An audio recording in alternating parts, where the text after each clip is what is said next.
This video covers section 3, mineral properties. So make sure you're in your notes on page 4. Right at the top of page 4 you should see Roman numeral 3, mineral properties. First thing it says is minerals are crystalline. So crystalline means that minerals tend to form a crystal, that the atoms are bonded in a particular pattern or particular structure. So this mineral is just not built haphazardly, randomly, but the actual atoms that make it up are put together in a particular pattern or a particular structure. What's very interesting about minerals is the fact that you can have two minerals that have the same exact chemicals, same exact chemical composition, but because they're arranged differently, have different structure, they end up with very different properties. Same chemicals, different structure, different properties. Good example of this are diamond and graphite.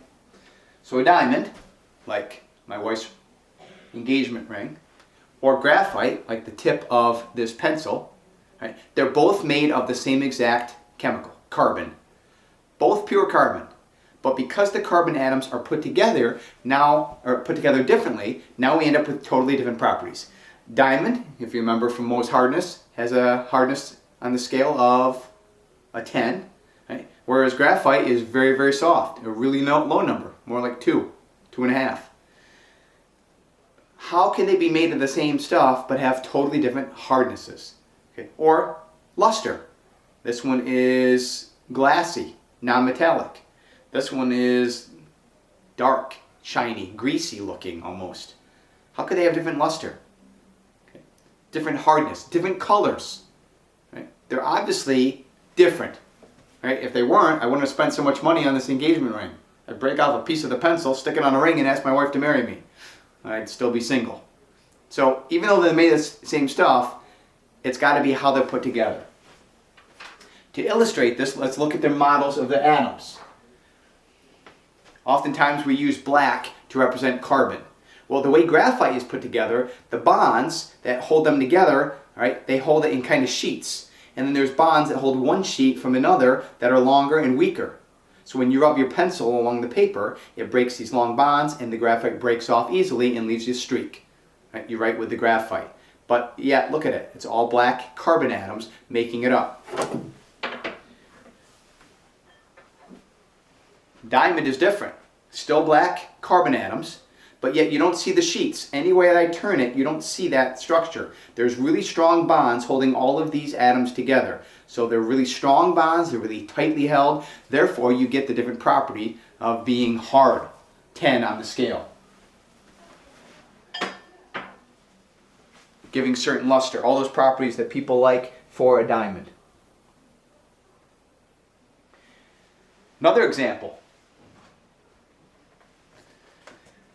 Silicon dioxide, SiO2. Silicon dioxide is the chemical that is found in sand, right? Or found in quartz. Or they melt the sand down, right, and basically form glass from it. But when you look at glass or a pile of sand or quartz, you realize that they're not identical. They're not exactly the same. Yes, the same chemical, but they're put together differently. They give different properties.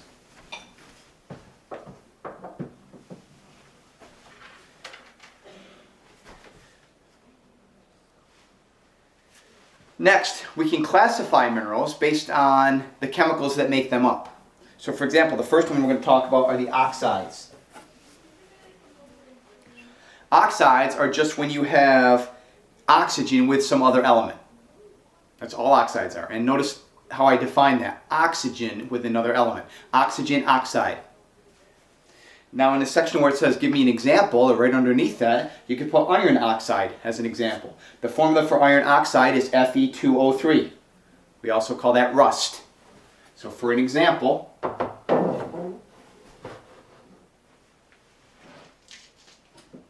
can show you some oxides.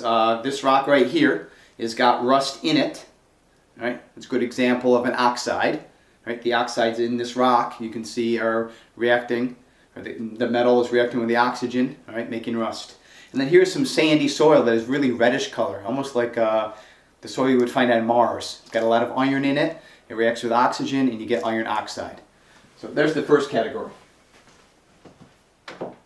Oxides, you want to think oxygen. Second one, carbonate. What are carbonates? Carbonates are when you have a metal combined with CO3. And basically CO3 is the formula for carbonate. Good example of it, it's calcium carbonate. Right, the chemical you find in chalk, right, in limestone. Those are examples of carbonates. Another way to test carbonates is you put acid on them, it bubbles and fizzes and releases CO2, not CO3. Right? One of the oxygens is removed chemically, releases CO2 and it bubbles and fizzes. Those are carbonates.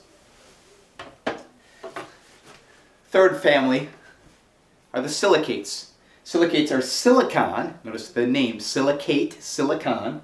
Silicon bonded with oxygen.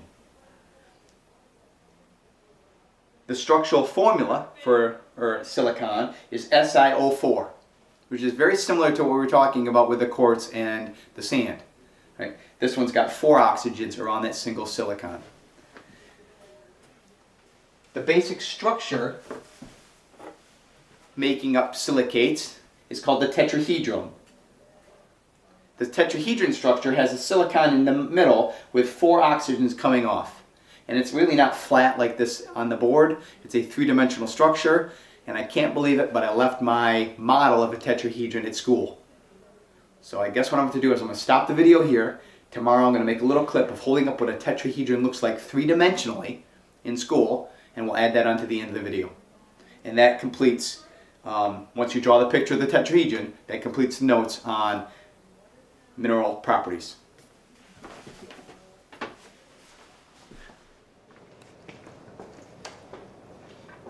Okay, got it. This is the tetrahedron. How good are you at drawing 3D images? The black is silicon and the 4 red are oxygen. And note it's 3-dimensional.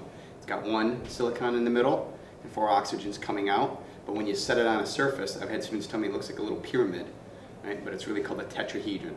You ever play the game Tetris?